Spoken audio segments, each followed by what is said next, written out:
Hello friends, ചെമ്പനീർ പൂ സീരിയലിൻ്റെ ഒരു പുതുപുത്തൻ വിശേഷത്തിലേക്ക് എല്ലാവർക്കും സ്വാഗതം. വരാൻ പോകുന്ന ഒരു അടിപൊളി നല്ല രസകരമായിട്ടുള്ളൊരു എപ്പിസോഡ് വിശേഷത്തിലേക്കാണ് കേട്ടോ ഇപ്പോൾ നമ്മൾ പോകുന്നത്.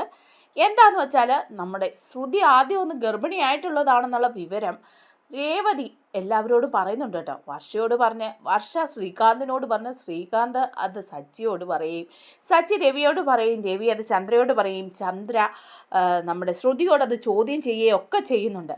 അത് വളരെ നാടകീയമായിട്ടാണ് കേട്ടോ നമ്മുടെ ശ്രുതി കൈകാര്യം ചെയ്യുന്നത്. അങ്ങനെ ചന്ദ്രയെ പാട്ടിലാക്കുക. അതിനൊക്കെ ശേഷം ഒരു രസമുണ്ട്. നമ്മുടെ ചന്ദ്രയാണെങ്കിൽ രേവതിയെ കുട്ടിപ്പിശാച് എന്ന് വിളിക്കുകയാണ്. അങ്ങനെ വിളിക്കുന്ന ചന്ദ്രയ്ക്ക് ശരിക്കും ഒരു അടിപൊളി എട്ടിൻ്റെ പണി തന്നെ കൊടുക്കുകയാണ് നമ്മുടെ വർഷ.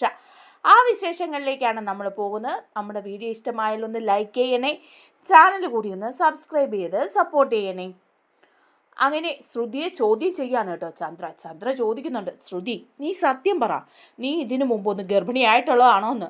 അപ്പോൾ ഇത് കേൾക്കുമ്പോൾ നമ്മുടെ ശ്രുതി അങ്ങ് ഞെട്ടിപ്പോവാണ്. ഇവരെങ്ങനെ ഈ സത്യമൊക്കെ അറിഞ്ഞോ, എന്താ ഇതിൻ്റെ അകത്ത് സംഭവിച്ചത് എന്നൊക്കെ വിചാരിച്ചിട്ട്. അപ്പോൾ ശ്രുതി ഇങ്ങനെ അത് ആൻറ്റി എന്നൊക്കെ പറഞ്ഞിങ്ങനെ നിൽക്കുകയാണ്. അപ്പോഴേക്ക് ചന്ദ്ര പറയാ, എടി പറയടി, നിന്നോട് ഞാൻ നേരെ ചോദിച്ചില്ലേ ഞാൻ ഈ കേട്ടത് സത്യമാണോന്ന്, നീ ഇതിനു മുമ്പ് ഗർഭിണിയായിട്ടുണ്ടോന്ന്, ഇനി നീ രണ്ടാമത്തെ പ്രസവത്തിനാണോ തയ്യാറാകുന്നതെന്ന് എനിക്കറിയണം. ആൻറ്റി എന്താ പറയുന്നത്, ഇത് ആൻറ്റിയോട് ആരാ പറഞ്ഞത്, ആര് പറഞ്ഞാലേട്ടാ, ഇതിലെന്തെങ്കിലും സത്യമുണ്ടോ എന്ന് എനിക്കറിയണം, നീ പറ്റിക്കായിരുന്നോ എന്നെ എൻ്റെ മോനെയും. അപ്പോഴേക്കും നമ്മുടെ ശ്രുതി വന്നിട്ട് പറയാ, എൻ്റെ ശ്രുതി ഇതെന്താ ഈ കേൾക്കുന്നത് സത്യമാണോ, നീ ഇതിനു മുമ്പ് ഗർഭിണിയായിട്ടുണ്ടോ, വിവാഹത്തിന് മുമ്പ് നീ ഗർഭിണിയായിട്ടുണ്ടോ എന്ന്.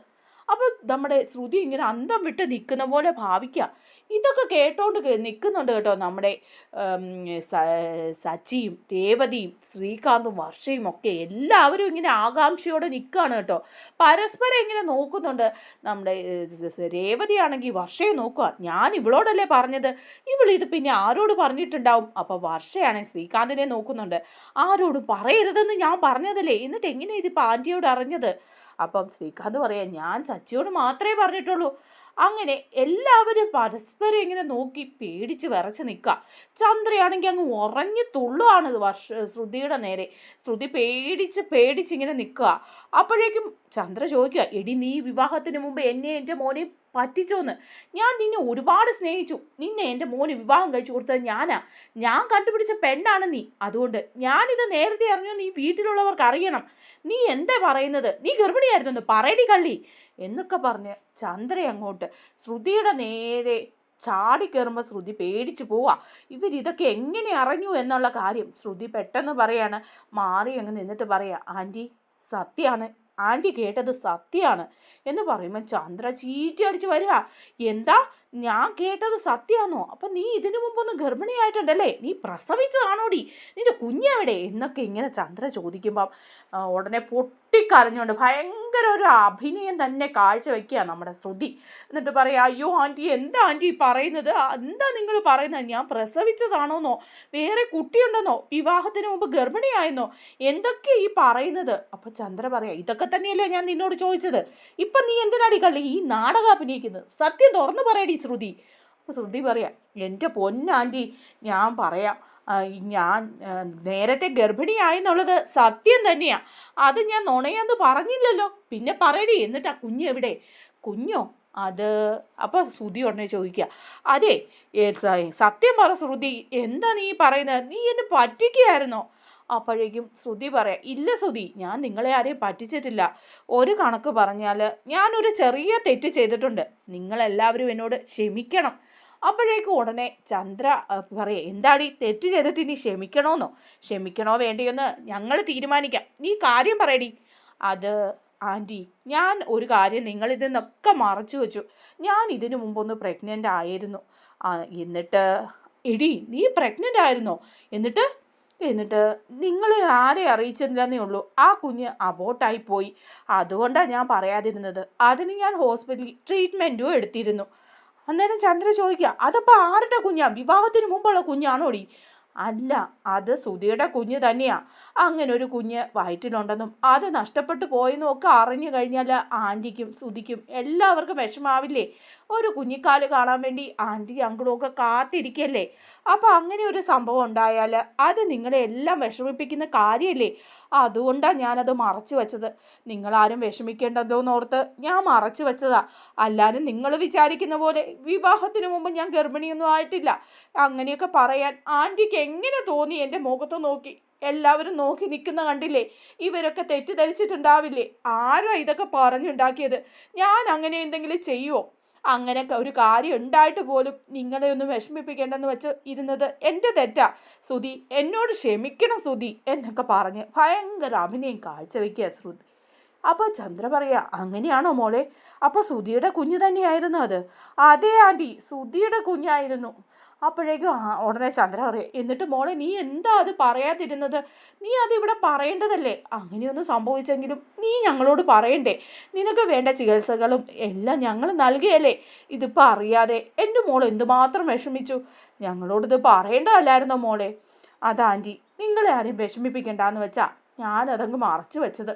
എന്നോട് ക്ഷമിക്കുക എല്ലാവരും എന്നൊക്കെ പറയാം. അപ്പോഴേക്കും ചന്ദ്രയുടെ മനസ്സങ്ങ് അലിയ. ചന്ദ്ര പറയാ, അയ്യോ വേണ്ട, മോള് ക്ഷമയൊന്നും ചോദിക്കണ്ട. അങ്ങനെ ഒരു കാര്യം സംഭവിച്ചിട്ട് ഞങ്ങൾ അറിയുകയും മോക്ക് വേണ്ട കെയർ തരാൻ പറ്റാതെ വരികയൊക്കെ ചെയ്തതിൽ എനിക്ക് ഭയങ്കര വിഷമമുണ്ട്. അതുകൊണ്ടാണ് ഞാൻ പറഞ്ഞത്. അതുകൊണ്ട് മോള് വിഷമിക്കണ്ട. ഞാൻ മോളെ തെറ്റിദ്ധരിച്ചു. എൻ്റെ മോൾ ആൻറ്റിയോട് ക്ഷമിക്കണം, ആൻറ്റിക്ക് മാപ്പ് തരണം എന്നൊക്കെ പറഞ്ഞ് ചന്ദ്ര അങ്ങോട്ട് ശ്രുതിയെ കെട്ടിപ്പിടിച്ചിട്ട് അങ്ങ് ആശ്വസിപ്പിക്കുകയും സ്നേഹിക്കുകയും അങ്ങ് ഭയങ്കര വിഷമം. അപ്പോൾ ഇതെല്ലാം കണ്ടുകൊണ്ട് നിൽക്കുമ്പോൾ നമ്മുടെ രേവതിക്ക് അങ്ങ് വിഷമം തോന്നുക കേട്ടോ.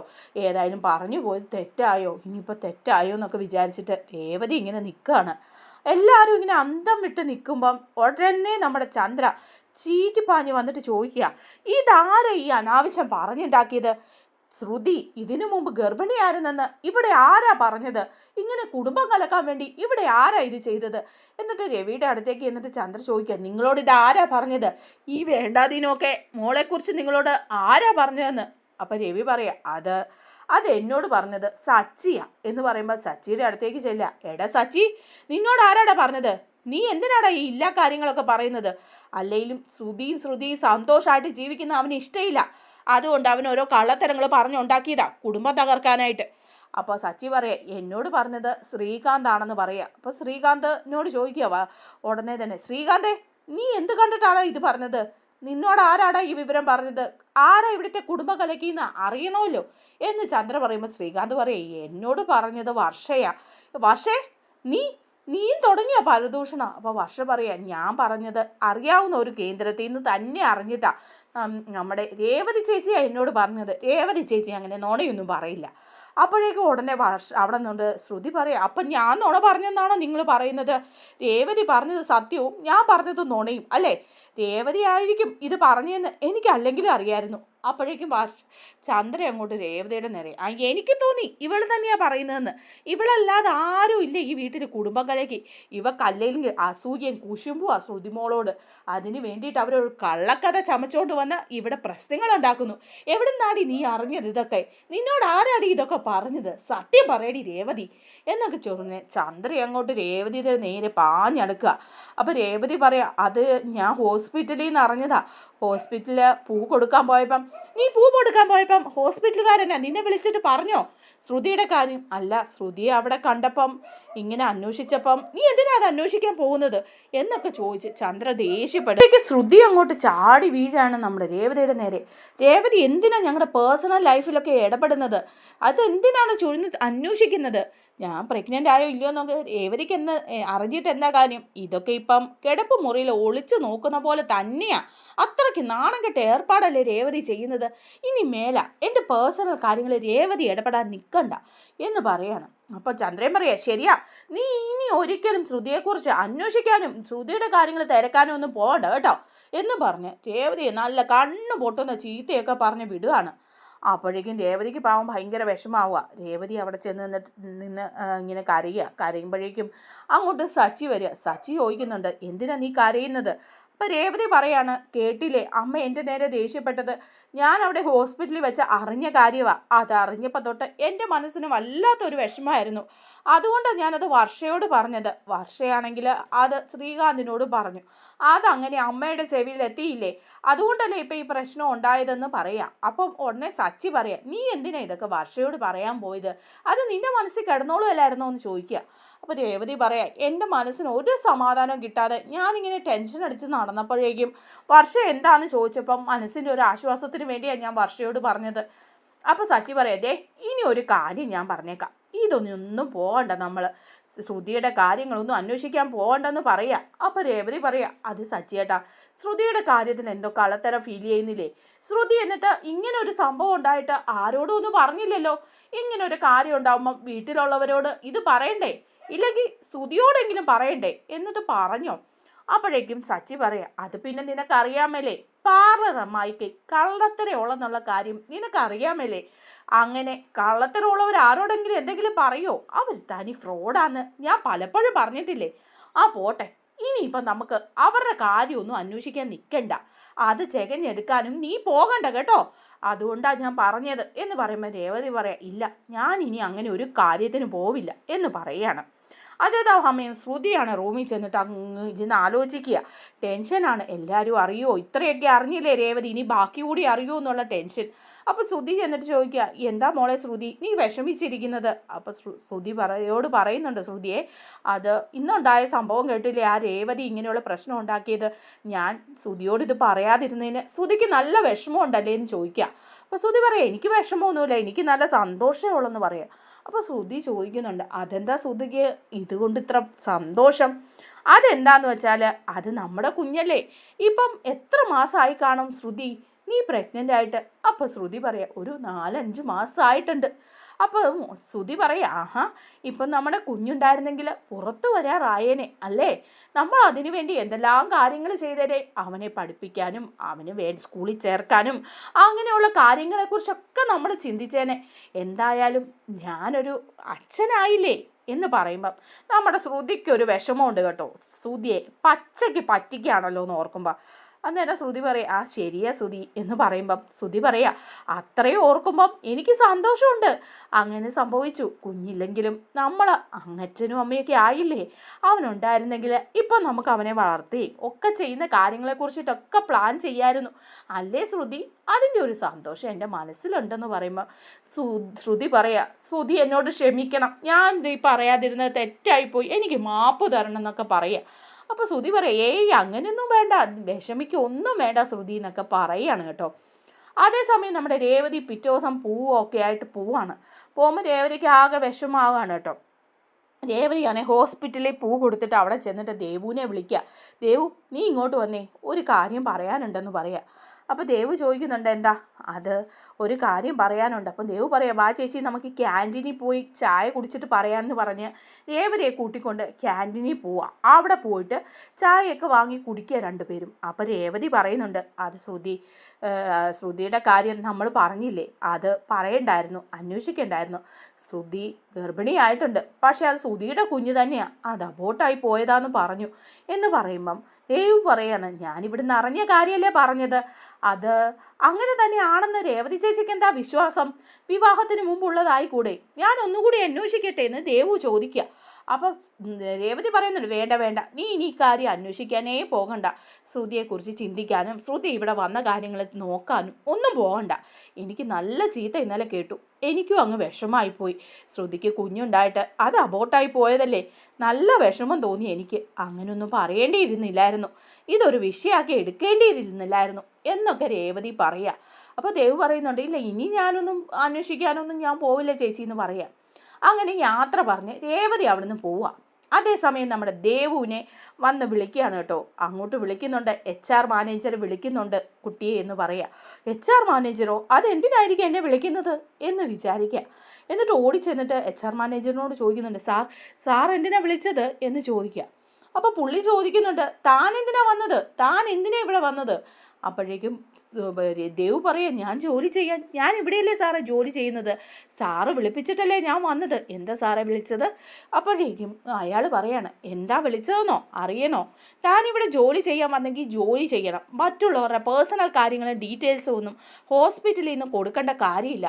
താനല്ലേ ആ ശ്രുതി എന്ന് പറയുന്ന അവരുടെ കാര്യം വീട്ടിൽ പറഞ്ഞത് എന്ന് പറയുമ്പോൾ പറയാ, അതെൻ്റെ ഒരു ബന്ധുവാ, അതുകൊണ്ടാണ് ഞാനത് അങ്ങനെ അന്വേഷിച്ചത്, അതുകൊണ്ടാ എന്ന് പറയുമ്പം അയാൾ പറയാ, എന്നാ ബന്ധുവാണെന്ന് പറഞ്ഞാലും അതൊക്കെ വീട്ടിൽ, ഹോസ്പിറ്റലിൽ അത് വേണ്ട, നമ്മുടെ റെപ്യൂട്ടേഷനാണ് പോയിരിക്കുന്നത്.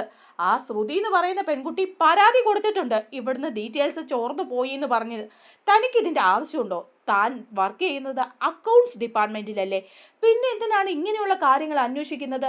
തന്നെ ഞാൻ ജോലിയിൽ നിന്ന് പിരിച്ചു വിടുക, ഇങ്ങനൊരാൾ ഇവിടെ ജോലിക്ക് വേണ്ടാന്ന് പറയാം.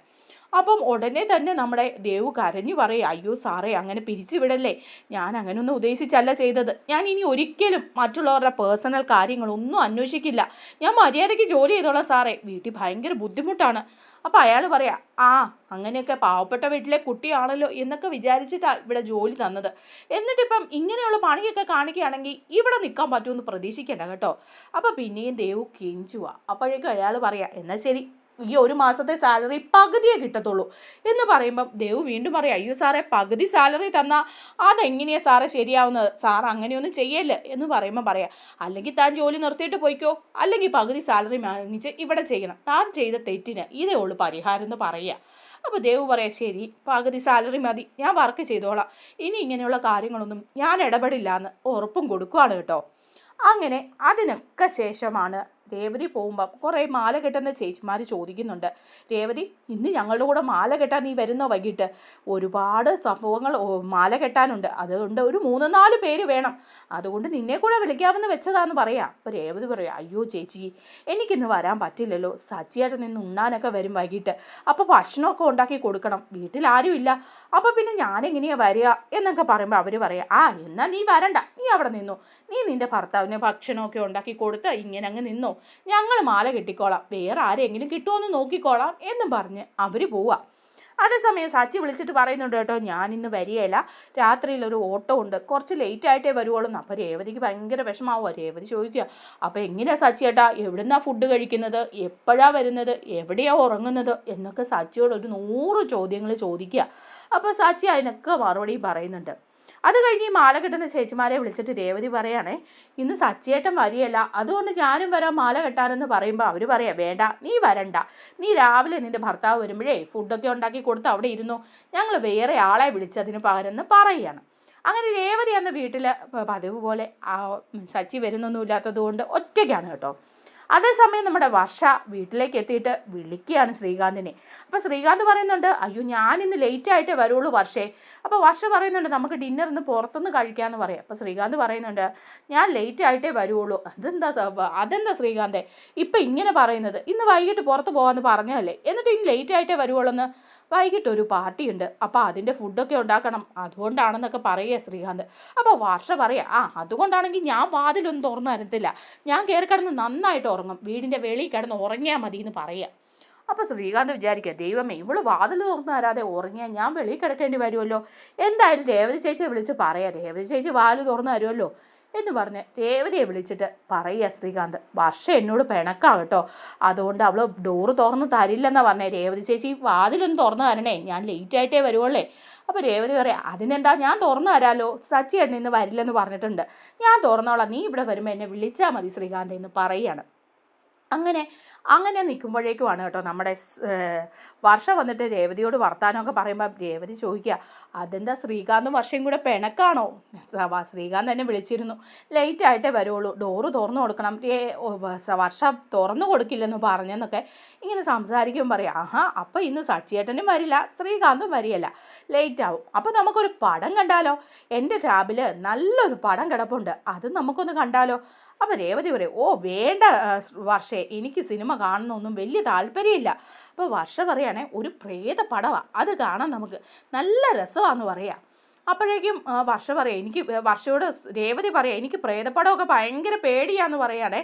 അപ്പം വർഷ പറയുന്നുണ്ട് ഇല്ല രേവതി ചേച്ചി ബാ നമുക്ക് കാണാമെന്ന് പറഞ്ഞ് ഈ പ്രേതപ്പടം വെച്ച് രണ്ടുപേരും കൂടെ ഇരുട്ടത്തിരുന്ന് കാണുമ്പോൾ രേവതിക്ക് ഭയങ്കര പേടിയാണ്. ഞാൻ ഇതുപോലത്തെ പടമൊന്നും കണ്ടിട്ടില്ലെന്നും പറഞ്ഞ് രേവതി കാറും കൂവും അയ്യോ വർഷ ഇത് നിർത്താണ്ട് പ്രേതം വരുന്നു എനിക്ക് പേടിയാവുന്നൊക്കെ പറഞ്ഞ് ഭയങ്കര കരച്ചിലും കൂവലും ഒക്കെയാണ്.